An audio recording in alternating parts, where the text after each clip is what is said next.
welcome back to Squatting Saffron, and welcome to chapter 2 of my nutrition series. If you haven't seen chapter 1, I highly recommend watching that one first. And in this chapter and in the next couple of chapters, I'm going to be talking about macronutrients. Macronutrients are your fats, carbs, and protein, and alcohol. Alcohol is considered a macronutrient, but it is toxic. I will talk about that in the later chapters.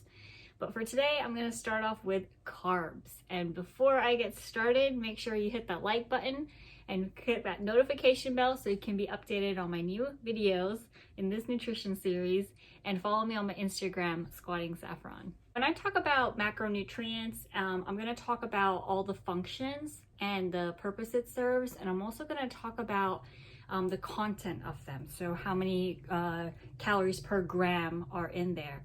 And when I talk about these things, it would be good if you screenshot it, and I'm going to put some numbers here on the screen, or if you have a notebook, write it down in your notebook, because it's going to be really important that you have all this information first, so that then when I talk about how to calculate your own macros and calories, you'll have the numbers already set aside, because we're going to need them later when we put it into the formula, okay? So carbs, I know a lot of people have a love and hate relationship with them. I love carbs. I get all my energy from carbs. I don't know. I start off with bread and I finish the day eating something that has carbs in it too. So that's what fuels my body. And that is my main point, that carbs turn into glucose, and that glucose gives us energy. And when our body doesn't need that energy, it stores it either in the muscles or in the liver. So this is where you're going to want to write it down or screenshot this, that 1 gram of carbs equals 4 calories. So there are 4 calories in 8 gram of carbs. Do star that, make a note, because that's really important when it comes to calculating your own macros. So when people kind of split their macronutrients, usually some people will go from 45 to 65% of their total daily calories are coming from carbs. So you can save that number if you want. It will be really important, but I don't like to calculate it in percentages. When I do a macro split, I actually like doing it into grams. I think that I could reach more into grams than I can into percentages. It just makes it a little bit more accurate for me. So with carbs, you have 2 types of carbs. One, you have simple carbs and complex carbs. Simple carbs are carbs that are empty in calories, as in we burn through these a lot more quicker than complex carbs, just because they lack a little bit of the fiber content and because the way that they're prepared. So our simple carbs can be baked goods, fried food, chips, candy, stuff like that. It's things that are yummy at that time, but if you're going to want to have a longer sustain of energy, it's not going to provide that as much as complex carbs is. Next, we have complex carbs. Complex carbs are ones that kind of fuel our body for a longer time. It takes the body a little bit more time to absorb, and it also slows down the digestion. And why? Because they have a high fiber content, okay? High fiber is also going to be good for our digestive tract, and it's going to help us absorb the nutrients from the foods that we eat much better than simple carbs. And a lot of people can lose more weight with the complex carbs that they put in their diet other than simple carbs. You know, as you know, fried foods and chips, you're going to want to eat more of that, so you're going to burn through those really quickly and you're going to want more, and that's going to gain you weight. But with complex carbs, it's in your body for a longer time and you don't feel like you want to eat so much, so it does make you a lot more full for longer.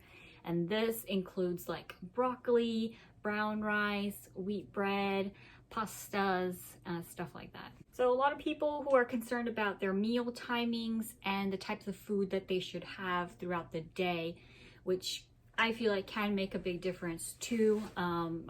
Like protein at nighttime and what's its benefits and what are its pros and cons.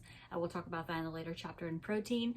But I think that carbs is important to consume before your workout and before extraneous exercise, or just a training session if you're just going to be running, jogging, or just weightlifting, because that's what's going to fuel your body and that's what's going to give you the energy in the gym. So since all that energy is used up, again, you need to fuel your body up with carbs. A lot of people need to eat a meal in 45 to an hour after that they've trained, and in there you should have a good amount of carbs, like about, maybe I want to say like a handful. So your hand is a good measuring tool, and I would say like a palm size, like if you have rice or broccoli or some avocados, something that is complex carbs too, okay? Not just getting out of the gym and eating like chips or fried food. So you want to have complex carbs so that then your body can refuel itself. This chapter is a little bit short, but it is important. I told you about the timing. I've told you about the calories and the content and how people set it percentage-wise for their macros.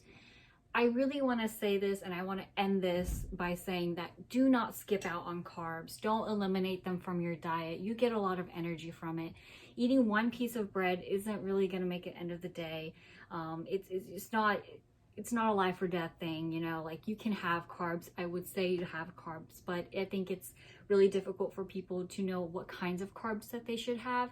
And that's why I'm saying things like brown rice, broccoli, avocados, things that have a high fiber content.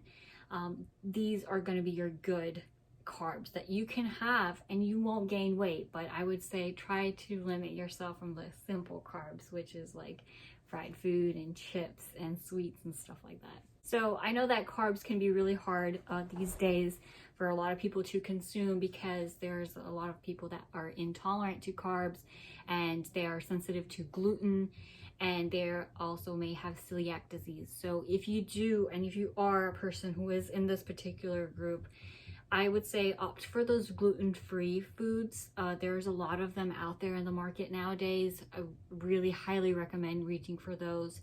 But just, again, please, if you do have intolerant and stuff, obviously go to your registered dietitian, go talk to your physician about it, and see what they can do to help you so that you can have carbs and you don't have to feel bad and you don't have to feel bloated and your stomach doesn't feel bad. But don't skip out on them, okay? So that is all I have for you today in this chapter for carbs. I am trying to make these videos a little bit short because I know that there's a lot of extra information out there, but I think that this is like one of the most important things that I would include when talking about carbs. And if you did like this video, remember to give it a thumbs up, and don't forget to follow me on my Instagram, and don't forget to hit that subscribe button too, okay? Until then, I'll see you in the next video. Bye.